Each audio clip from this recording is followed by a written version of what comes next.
اکثر لوگ یہ جاننا چاہتا ہے کہ تہجد سے موضع کیسے ہوتے ہیں۔ اللہ تعالیٰ کن لوگوں کو تہجد کی توفیق دیتا ہے؟ آخر اللہ تہجد کی دعاؤں کو کب قبول فرماتا ہے؟ جانتے ہو تہجد کی توفیق جسے مل جاتی ہے نا، اسے اس نماز کی برکت سے اس قدر رحمت کی بارش اس پر برستی ہے کہ اگر وہ جان لے تو کبھی اپنی زندگی میں کوئی تہجد نہ چھوڑے۔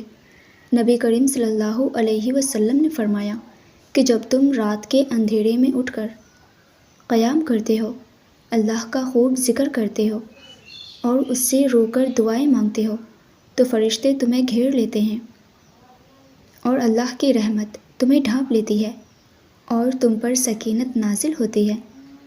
اور اگر آج تمہاری خواہشیں اور تمنائیں تمہیں رات کی تنہائیوں میں اس مہربان بے نیاز رب کے آگے سجدہ ریز کر رہی ہے اور قبولیت کے منتظر دل اس رب کو منانے کے لیے بار بار اٹھ رہے ہیں، تو اللہ فرماتا ہے، اے اہل ایمان، تم اللہ کا بہت ذکر کیا کرو اور صبح و شام اس کی پاکی بیان کرو۔ وہی تو ہے جو فرشتوں کے ذریعے اپنی رحمت بھیجتا ہے، جو تمہیں اندھیروں سے نکال کر روشنی کی طرف لے جاتے ہیں۔ اور اللہ مومنوں پر بہت مہربان ہے۔ اور ناممکنات کے راستے تو تب ہی ختم ہو جاتے ہیں جب تم سفر تہجد شروع کر دیتے ہو۔ جانتے ہو جب بات تہجد تک آتی ہے نا تو تقدیریں تک بدل جایا کرتی ہے۔ وہ تو پہلی پکار پر ہی اسباب بنانا شروع کر دیتا ہے۔ وہ بہت جلد تمہیں ہر وہ خوشی نصیب کرے گا جس کے انتظار میں تم تہجد تک آئے ہو۔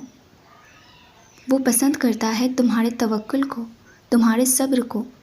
یاد رکھو تمہاری آنکھوں سے نکلتا ایک ایک آنسو اس کی وضاحت کے لیے کافی ہے کہ انعام کا وقت آ پہنچا ہے، کیونکہ جب تم راتوں میں اٹھ کر اللہ کی روبرو دعائیں مانگتے ہو نا تو نہ صرف وہ تمہاری پوشیدہ دعاؤں پر قبولیت کی مہر لگاتا ہے بلکہ اپنے عرش کا وہ سایہ تمہیں نصیب کرتا ہے جو تمہیں ہر تپش سے بچا لیتا ہے جو تمہیں جھلسا رہی ہے۔ ویورز، ویڈیو اچھی لگی ہو تو مجھے لائک اینڈ کامنٹ کر کے ضرور بتائیے گا، اور اسی طرح کے اسلامک موٹیویشن کے لیے ہمارے چینل کو بھی ضرور سبسکرائب کیجیے گا۔ جزاک اللہ۔